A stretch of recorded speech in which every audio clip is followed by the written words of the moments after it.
Xin chào tất cả các anh em, chào mừng anh em đã quay trở lại với kênh Minh Mõm Review. Hôm nay không phải là chuyên mục giới thiệu laptop hay là máy tính bảng hay là những buổi đi chơi, mà hôm nay tôi giới thiệu cho anh em một con bàn phím đến từ thương hiệu nhà Keychron K8 nha anh em.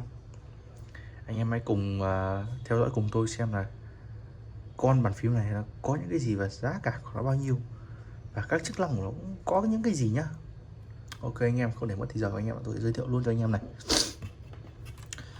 Keychron K8, con này là thiết kế cát nhôm, xung quanh này nhôm này, và nắp dưới đít của nó là bằng nhựa. Đấy.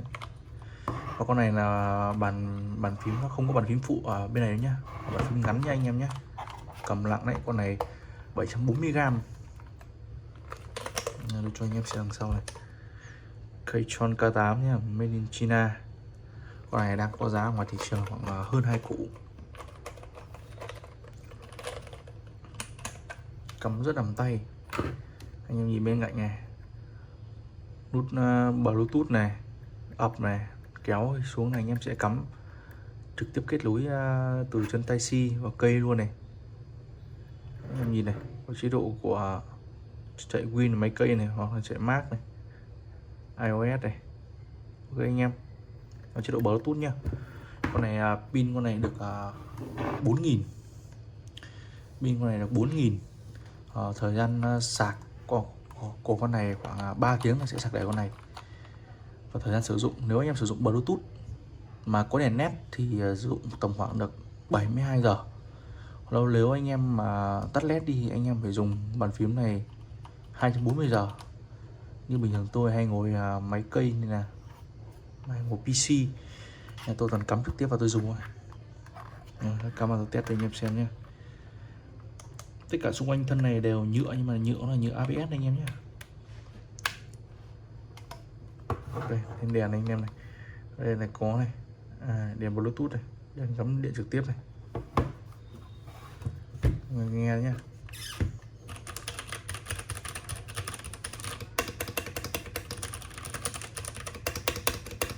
Nghe sướng anh em. Đây nút đèn nét này. Chắc là tôi tắt chế độ đi rồi. Gạt này xuống đấy. Nhất này.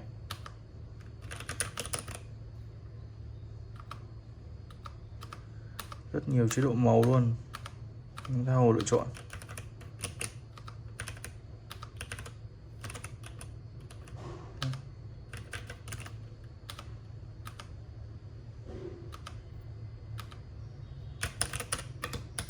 Ấn đâu sáng đấy, rất nhiều chế độ giải màu nét.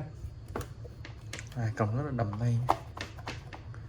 Vì mình ngõ sướng, tại vì tôi quen dùng ngắn rồi nên tôi dùng con này là ok nhất.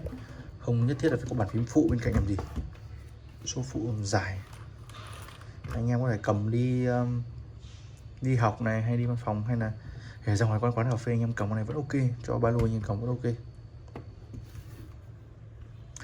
Giá ngoài thị trường hơn 2 củ nhá, và tôi cũng đang có bán nha. Nếu anh em nào đang có nhu cầu thì tôi sẽ bán. Tôi có cái dòng này của tôi còn có mấy màu nữa, có cả màu trắng. Con này nó là màu đen. Cái dòng tương tự như con này rẻ hơn, khoảng dưới 2 củ, tầm 2 củ chỉ đó.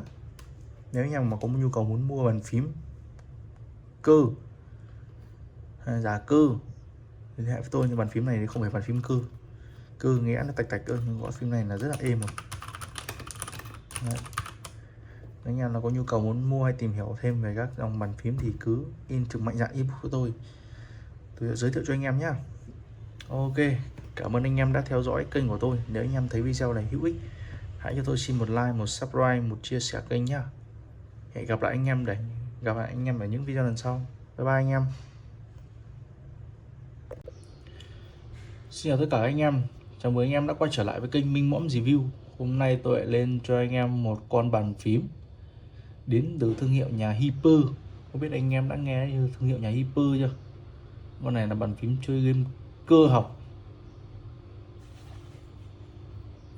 Mình thấy trên mạng gọi thế anh em ạ. Hôm nay tôi đã có một em Nhưng mà con này là con màu hồng.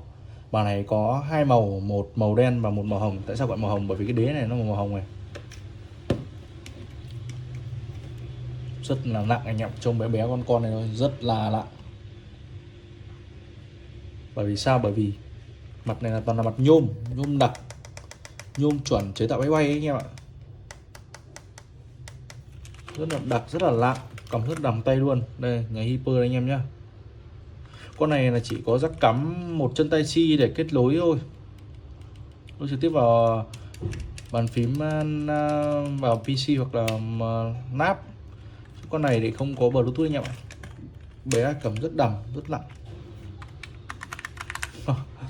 Con này vừa ngắn không bản phím phụ này, mà vừa không có các hàng ép này.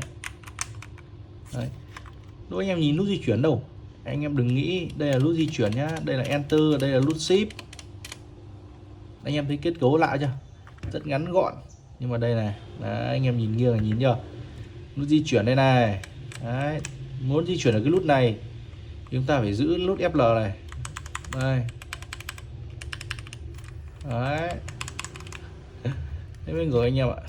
Đây này, F1, F2, F3, F4, F5 này. Này, tạm dừng này, lệch này, tăng giảm âm lượng này.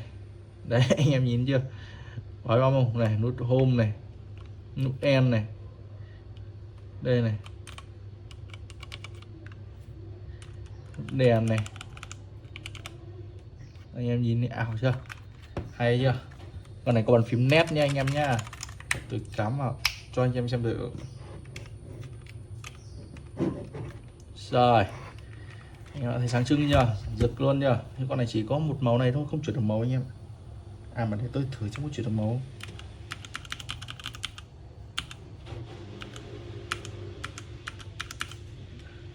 À được anh em ạ. Một màu này.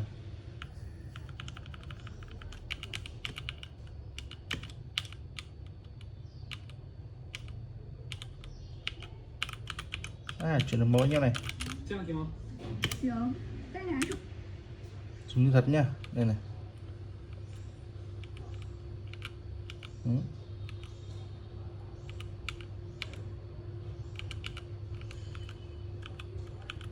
Rồi, tăng giảm sáng màu, màu đậm hơn, màu nhạt hơn. Chuyển màu đây. Đó, ok anh em. Tôi nhưng mà dùng đây để giữ nước này, di chuyển này. Tôi dùng con này cũng hay ấy, nhìn rất hay, nhỏ gọn nhưng mà nặng phết đấy, bé bé nặng, kiểu nhỏ mà có võ ấy. Để nét có này, có tội là dùng các thao tác này, F này, những nút này phải ấn đây. Ai mà dùng không quen là lúc đầu dùng ngượng phết đấy. Nhưng mà xịn anh ạ. Phím chơi game cơ học ấy. Tôi rút ra tôi test anh em nghe tiếng nhá. Sách vẫn hay. Nút này.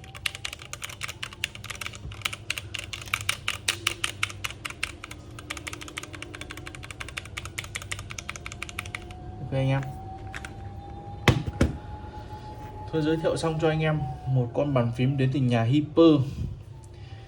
Anh em mà nếu thấy video này hay, hữu ích thì anh em cho tôi xin một like, một share, một subscribe để tôi có nhiều động lực hơn để làm những video lần tiếp theo để gửi cho anh em xem nhé.